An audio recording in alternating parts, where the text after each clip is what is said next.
hizo un consenso entre liberales, conservadores y su estamento militar. Y decidieron hacer una república democrática. Tanto es así que los liberales ganan las elecciones en el 48 y Carrera mismo se destierra a México. ¿Cuánto tiempo estuvo Carrera en el poder? Él va a estar hasta, dijéramos, salvo este año. Y salía, ¿sí?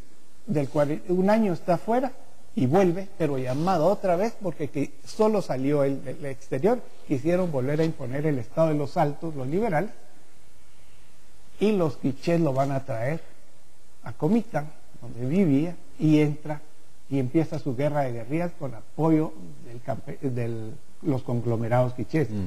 Y ahí Víctor Zavala lo apoya, que era comandante de Mazatenango, y juntos hacen y entran y vencen, en alguna forma negocian, y Carrera vuelve como capitán general del ejército guatemalteco para enfrentar a tropas de El Salvador y de Honduras y de disidentes guatemaltecos, y que todo eso va a culminar en la guerra de la Arada, en donde Carrera va a ganar una victoria memorable que se ha estudiado en varios centros. Claro, la batalla de la Arada es famosa en nuestros hitos militares, digamos. Entonces este es un hito militar que confirma la independencia de Guatemala y su soberanía, y que consolida nuevamente que Guatemala va a continuar unida y no desunida como se pretendía por parte de algunos grupos liberales, y esto va a recalcar la independencia de la República de Guatemala.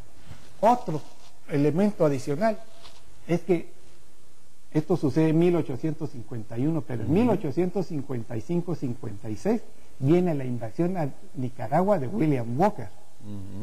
Y esto viene a probar la verdadera independencia de nuestra región como países independientes que estamos saliendo, y todos nuestros países, sobre todo Guatemala y Costa Rica, van a unirse para sacar a William Walker de Nicaragua, con el apoyo más o menos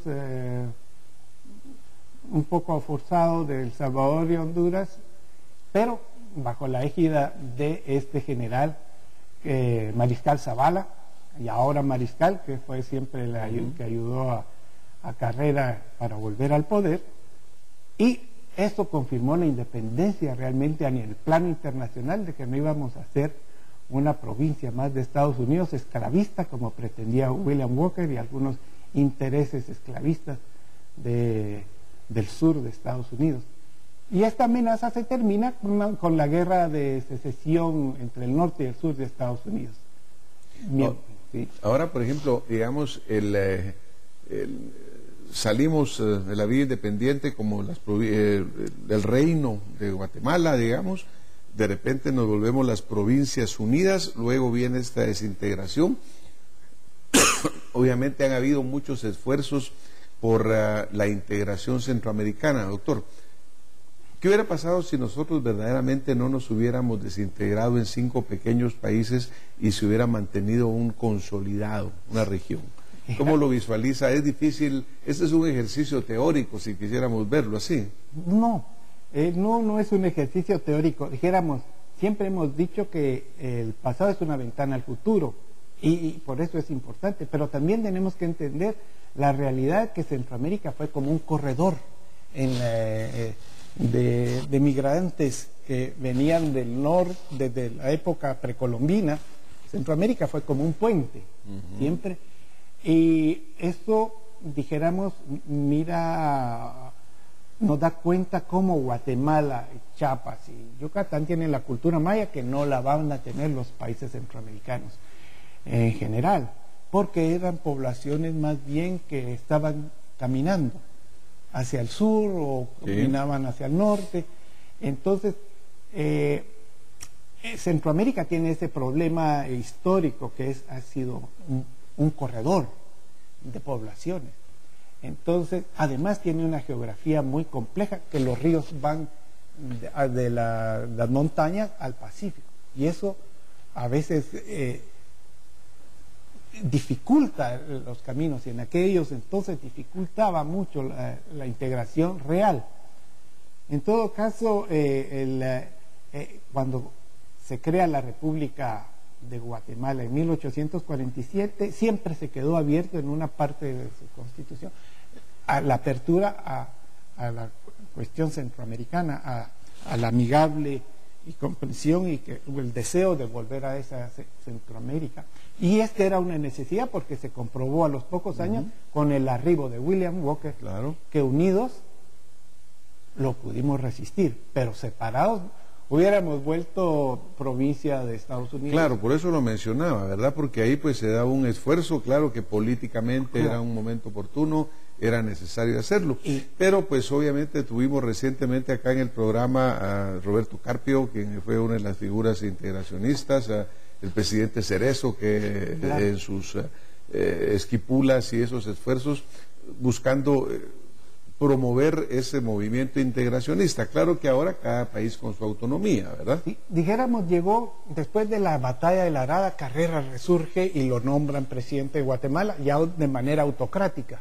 Esto sí ya no fue democrático porque no funcionó el periodo democrático como se hubiera deseado. Y en ese sentido es el que controla El Salvador y Honduras por diferentes razones.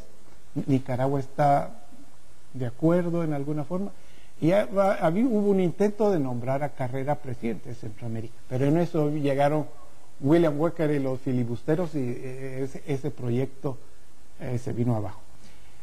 Y esa era una coyuntura externa que vino a molestar ese proceso que sí se deseaba en alguna forma, y que pudo darse nuevamente después de la expulsión de William Walker, porque se creó la unidad centroamericana en ese sentido, que era claramente importante. Pero aquí vinieron las divisiones que van a estar detrás, fomentando la división, tanto los británicos como los estadounidenses, porque el interés por el canal interoceánico, claro, en Nicaragua, querían negociarlo mejor con una Nicaragua débil, porque ahí se pensaba que podía ser a través de los grandes lagos, Nicas. Y que aún persiste esa idea. Que puede persistir, pero querían trabajar con un gobierno débil y chiquito como el nicaragüense. Entonces van a obstaculizar el proceso de integración centroamericana. Claro, doctor, estamos llegando desafortunadamente casi que al final de este programa. 191 años después, bajo esa visión histórica, ¿qué cree usted que son las cosas que siguen manteniéndonos no tan independientes como quisiéramos? Bueno, yo lo que quisiera resaltar es que tenemos una historia, el pasado es una ventana al futuro, y tenemos elementos muy positivos, creo yo, que no hemos sabido comprender. El legado maya, muy importante, un legado maya que se manifestó la independencia a través de Rafael Carrera, que es la Guatemala que ahora conocemos. Un Estado intercultural que se creó en ese periodo y que nos está diciendo y alertando, ahí es el camino que tenemos que seguir.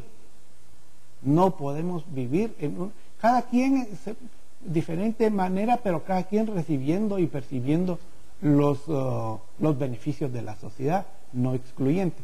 Y el futuro es entonces que compartamos esos valores democráticos actuales, pero que los pongamos en práctica. Doctor, muchísimas gracias por haber compartido pues su experiencia y su conocimiento histórico y su visión. Esta noche nos vamos a tener que ir. Agradecemos a ustedes que nos han estado viendo, nos han estado escuchando y deseamos que Guatemala cada día sea mejor.